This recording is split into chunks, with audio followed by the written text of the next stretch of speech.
All right, hole number 2, Grand Falls Casino, par 5, about 530 yards. Now this hole here at 530, if I hit a really good drive and I hit a really good second shot, I'm gonna be pretty close to the green. But for those golfers out there who have a tendency to hook the golf ball, and at times that is my miss, I don't know if you've noticed this already, but if you do hook the golf ball, you probably did. What do you notice?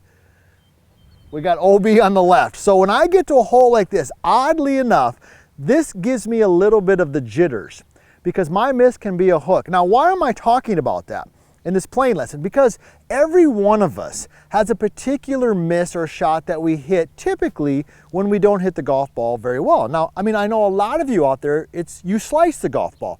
So what's important, and I want to share with you here, is that if you're aware of your general miss, and if you're aware of where the trouble is at least we can try to navigate it. So as somebody whose general miss is a hook, and I've got OB on the left, my radar is up. I'm hyper alert right now. So what am I gonna do to navigate that? What I'm gonna do is I'm gonna go ahead and tee up over on the left side of the tee box. Because as I tee up on the left side of the tee box over here, that allows me to aim more to the right, or aim basically away from the out of bounds. Now the second thing that I'm going to do is I'm going to pick out a very conservative target because it's a par 5. I've got 3 shots to work with. There's a bunker down the right side.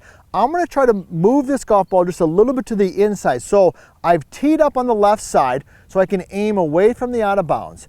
I've picked a target which is on the right side of the fairway. I'm giving myself as much margin for error as possible, knowing that my miss is a snap hook and I've got OB over there. The third and the final thing I'm gonna do is I'm just gonna take a deep breath. And I'm gonna remind myself, come on, you've got this shot, stay calm, be committed, let's do it. So here we go. Driver, just on the inside of that bunker. Let's put a good swing on it.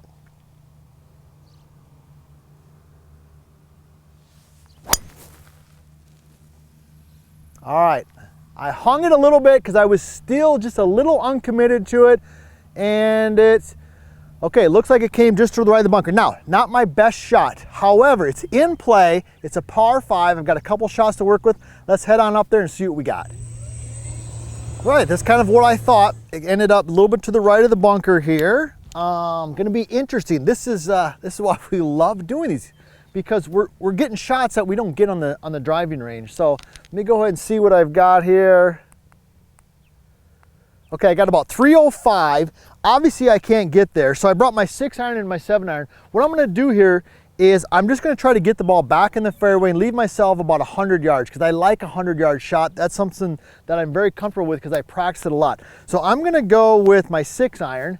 All right, now I've got the ball above my feet, so when the ball's above my feet, it's gonna tend to wanna draw or work to the left for a right-handed golfer, all right? And to navigate that, I'm gonna aim a little to the right. I'm gonna definitely move my hands down and choke down on the club a little bit, all right? And move the ball back. So I'm choking down, I'm moving the ball back, and I've got a target that's allowing for a little bit of a draw, okay?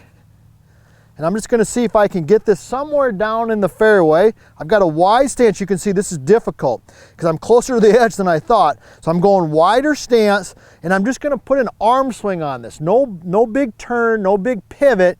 It's literally arms. Anywhere back in the fairway is gonna be good. All right, I'm definitely taking that. It's probably not gonna get to 100 yards, but the stance was more difficult than I thought. So wider stance, grabbed a pretty high lofted club like a 6-iron, moved it back, and just literally made an arm swing. So when you have those awkward lies, those are some things that would help you. Let's go see what we got. Let's get back in the fairway. Okay, back in the fairway. I'm very pleased with that shot there because you saw the lie. That was really difficult. Okay, I got 155, middle of the fairway. Pins in the middle of the green. This is a green light. This is go right at it, good solid swing, and let's get a putt at a birdie.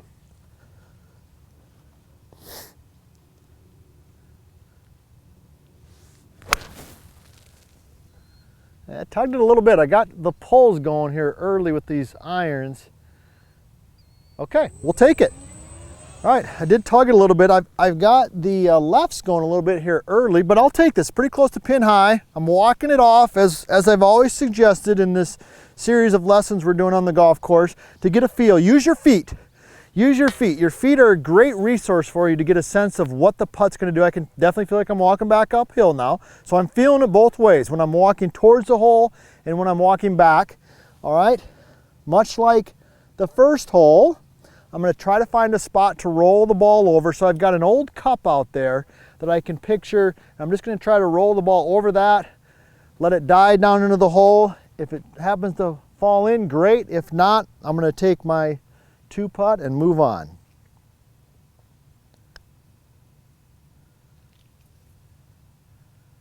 Man, the greens are just so good out here. They are so good that roll. You can see how smooth that rolled. I'm taking that.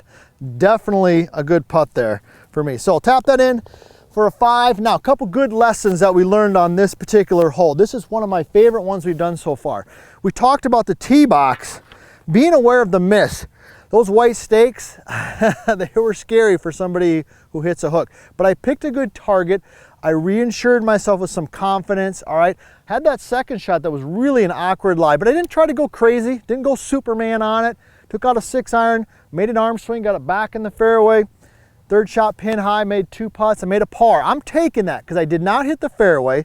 I had a really goofy lie in the second shot, and I still made a par. So I'm even par. I'm looking forward to heading to the next hole.